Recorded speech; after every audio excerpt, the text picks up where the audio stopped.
बिस्मिल्लाहिर्रहमानिर्रहीम। अस्सलामु अलैकुम वरहमतुल्लाहि वबरकातुहू। आबिद चैनल की तरफ से आज मैं अपने दोस्तों को रसूलुल्लाह सल्लल्लाहु अलैहि वसल्लम का एक बहुत ही प्यारा फरमान बताऊंगा। आप दोस्तों ने इस पर ज़रूर अमल करना है।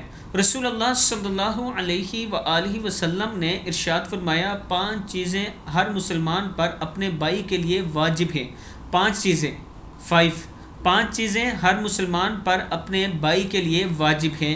नंबर 1, सलाम का जवाब देना। नंबर 2, छींकने वाले का जवाब देना, यानी अगर छींकने वाला अल्हम्दुलिल्लाह कहता है तो आपने यरहमकल्लाह कहना है। दावत कबूल करना, जब आपको आपका भाई दावत दे खाने वगैरह की तो ज़रूर उसको कबूल करना।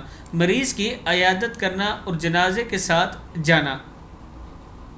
ये 5 चीज़ें हैं जिन पर आप सल्लल्लाहु अलैहि वसल्लम ने फरमाया कि मुसलमान पर अपने भाई के लिए वाजिब हैं। आप दोस्तों ने इन पर ज़रूर अमल करना है और इस वीडियो को भी आगे ज़रूर शेयर करें।